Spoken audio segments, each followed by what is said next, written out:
apologize if I don't always connect your face to an email. But I'm Christine Mullins, the sender of those emails, and hopefully not the spam person.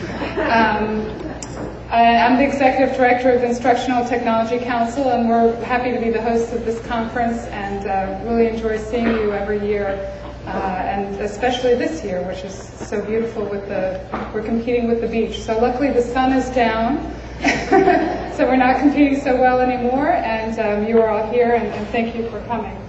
I have the honor of introducing Barry Dahl. He is he's on the ITC Board of Directors, and I'll just read a formal bio for him. Barry Dahl is the Vice President of Technology and the Virtual Campus at Lake Superior College in Duluth, Minnesota. After obtaining a BS degree and a Master's in Accounting from Arizona State University, Barry served as an accounting faculty member at various universities, including Arizona State, Florida Atlantic University, University of Minnesota Duluth, and for 6 years at LSE, Lake Superior College.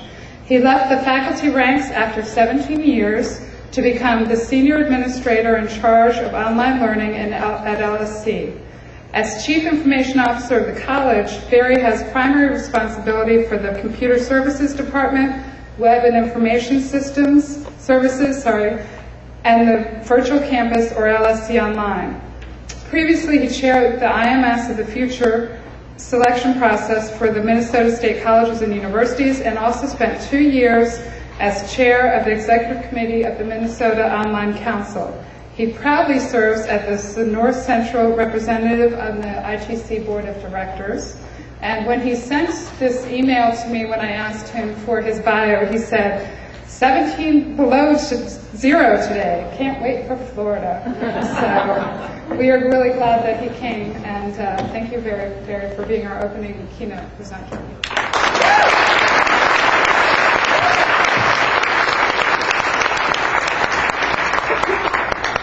All right, thanks very much, Chris. Are we good on volume on both of you back there? Okay, great. Chris kind of told you who I am. I'll just tell you a couple of other things of kind of what I do. I am kind of a tech guy on campus, and I don't have that much of a tech background, so that's always kind of interesting. I rely on my technicians for the details, and I try to deal with other things. And also, I do some e-learning consulting, and I do travel around and do a lot of workshops and things like that, which is really my passion. It's what I like to do the most. And so that's kind of in additional duties to the rest of my job. This is a very unusual thing for me. I have a little deck of cards here because I have like 2 hours worth of stuff, or as I like to say, 10 pounds of stuff in a 5-pound bag. And I'm going to try this to see if it keeps me on track. I really doubt it, but it's kind of a first for me to try to do this kind of thing. We're also experimenting with Ustream.tv, so we're trying to stream this out live. I'm not sure if anybody except my wife is watching, but hi, honey. And there may be some more, and maybe my kids, I don't know, they would have a pretty low, small attention span for this, I'm pretty sure. But so we have Ustream. We also are doing a more professional production in the back there, but we've got that, we're trying that out with putting it on the site live. I should give my standard cell phone disclaimer before the first one rings, and everybody looks at them and accept me, because you know what? I just don't care. Leave your cell phone on. It's fine with me. I will probably not know it's ringing at all. If so, I can easily ignore it. We get way too uptight about this stuff. I go to Asia. I mean, they'll stop right in the middle of a sentence to answer their phone and then pick up the sentence when they come back. It's not that big a deal. And if you have a jazzy ringtone, even better, because we may need some entertainment in there. And I don't want to be the cause of you missing some really important phone call, because what if an emergency call comes in and says, well, he wouldn't let me answer my phone. I don't care, on, off. If your phone rings, don't give the person a hard time. It's not that big a deal. And well, Chris told you a little bit about where I'm from, and so this was when it wasn't 17 below. This is that 1 week summer in the middle of July in northern Minnesota. This is this is August through May. Okay, not quite, but it wasn't that bad when I left. It was that cold. It just wasn't that icy. But it does get that way. That's not photoshopped or anything. All right, so I am clearly glad to be here, as are a lot of other people. I represent the North Central region, so I bet you everybody from the North Central region, about 100 of you, are pretty darn glad to be here as well. And Chris mentioned I'm proud to serve, and I am. I think it's a real honor to represent the region and the schools in the region there, and I would like to, and I've connected with some of the schools, and I want to connect with more of the schools. But I also want to take just a minute. You might notice that right in the middle of that region is the great state of Illinois. And, you know, we had another one of those things a couple of days ago that we just are getting way too, I wouldn't say we're used to it happening, but it's just becoming such an overwhelming thing. So, you know, I don't believe that we had anybody on the list from Northern Illinois who was going to be here today. Maybe there is somebody that I'm not aware of, but, you know, we want to keep them in our hearts and in our minds. And I'm going to give my first little rant here before I get on to the rest of the stuff. So first, the serious part about Northern being, you know, a very sad time. But, you know, I get really offended when I hear people say things like, well, you know, since Virginia Tech happened, we've had these things. Or everything, you know, after Virginia Tech, everything changed. You know, Virginia Tech is still there. And it wasn't something that happened. You know, Virginia Tech is a happening place, but it was an event that happened. And you know, the same kind of thing with Northern Illinois or with the Louisiana Technical Colleges or all these. They have a tragic event there, but for them to then become identified just with that event is a terrible thing, and I know they hate it. So if you're going to talk about what happened there, talk about the tragedy at Virginia Tech. Don't talk about Virginia Tech as if it is the tragedy. And now we've got other people that are in that same boat. So off my soapbox on that, but something I just felt a little passionate about, so I took the opportunity. Thank you.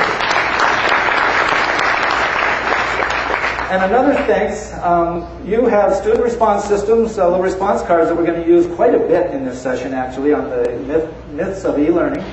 By the way, we need to keep those. Those aren't gifts. I understand there have been some questions about that. Carrie Greenaway is sitting over here. She's the representative from Turning Technologies.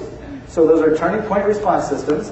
And we are using them a few times during the conference. They were kind enough to bring them and to allow us to use those, and we're happy to do so. But please leave them on the table as you depart. And we'll be using them a couple other times during the session. And I'll just also tell you, you probably need to be a Turning Point customer, so you don't have to learn anything. But if you are a presenter and would like to use clickers in your session or something, you can do that if you connect with Carrie. They're available for use.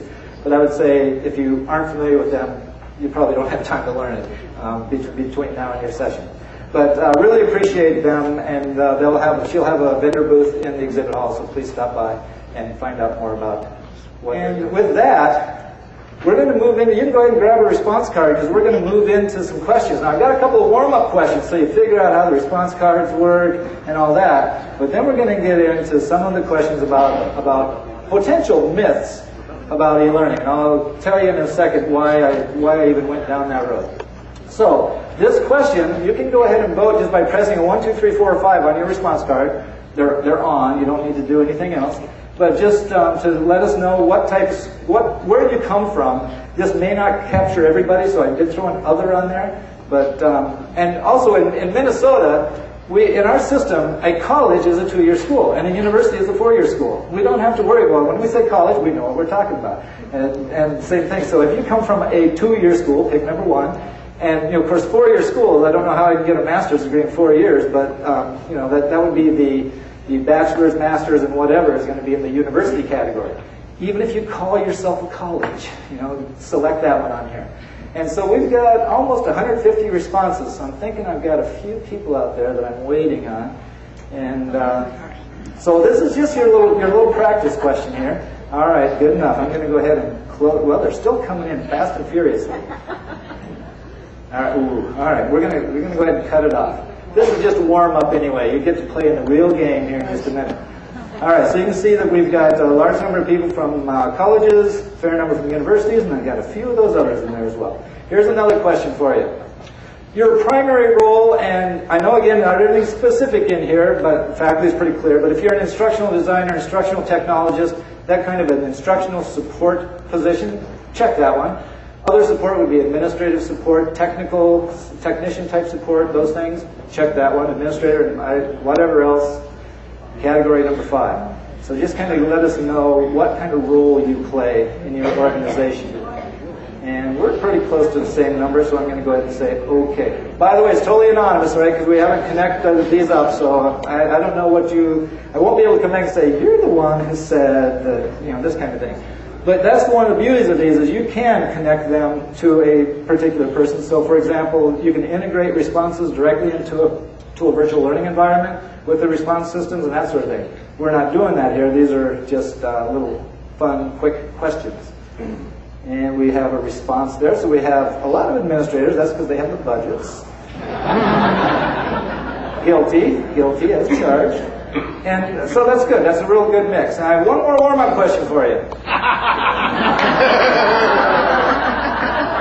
Roger Clemens took steroids and/or HGH. Yes or no?